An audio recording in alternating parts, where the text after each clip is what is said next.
Have you ever wanted closeness, but felt uncomfortable when someone actually got too close?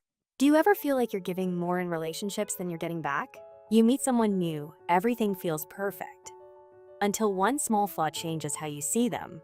When it comes to relationships, people express love in different ways. Sometimes, these patterns of behavior and thinking can be harmful rather than healthy. Research suggests that children who grow up with secure, stable relationships with their parents are more likely to form healthy connections later in life.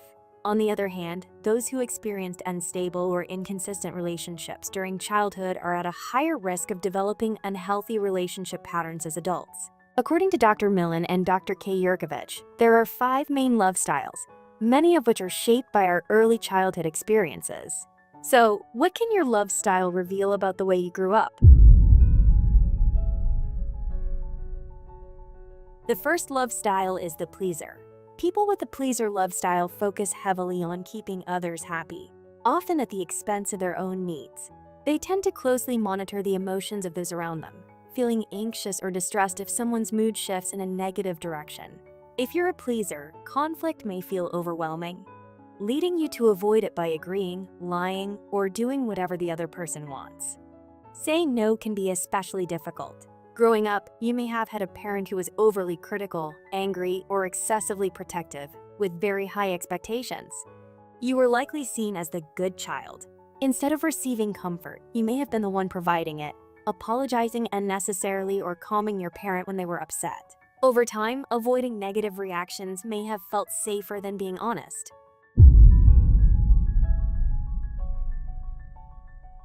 Let's move on to the next love style, the controller.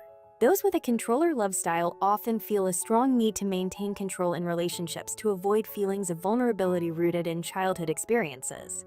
Being in control helps limit exposure to emotions such as fear, shame, or helplessness. Anger may feel like the safest emotion to express because it doesn't make you feel weak. You may prefer things to be done in a specific way, and when they aren't, you can become stressed or frustrated.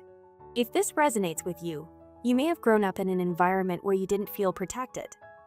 During moments of danger or harm, there may have been no one to keep you safe. To survive emotionally, you learn to rely on yourself, toughen up, and avoid situations that made you feel vulnerable.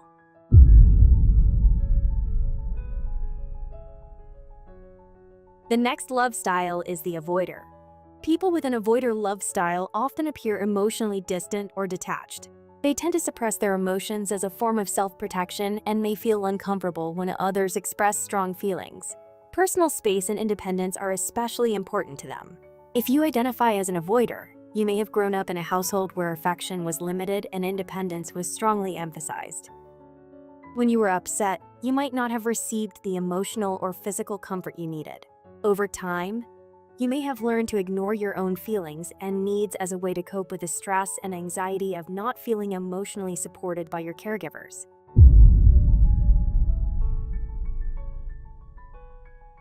The vacillator.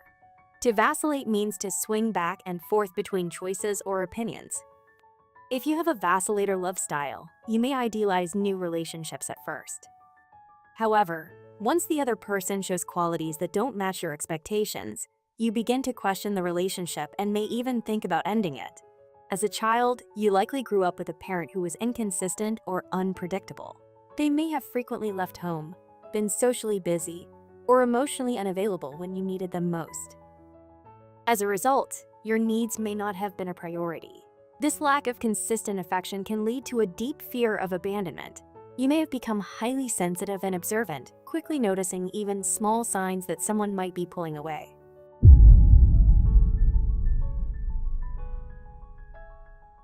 The last love style is the victim. Those with a victim love style often struggle with low self-worth and are more prone to anxiety or depression. Rather than fully engaging in relationships, they may simply go through the motions. They are often drawn to controllers, as this dynamic mirrors what feels familiar from childhood. If you identify as a victim, you may have grown up in a chaotic household, possibly with angry or even violent parents. Becoming compliant may have helped keep attention away from you. Escaping into imagination is also common, as staying emotionally present in such environments can feel overwhelming or painful. These 5 love styles help explain the unhealthy patterns we may fall into in relationships, and how our childhood experiences shape the way we connect with others. Understanding your love style is the first step toward building healthier relationships. Did you recognize yourself in any of these love styles? Let us know in the comments if any of them reflect your experiences growing up. If you found this video helpful, consider sharing it with someone who might benefit. Don't forget to like the video and subscribe for more content on psychology. Thanks for watching, and we'll see you next time.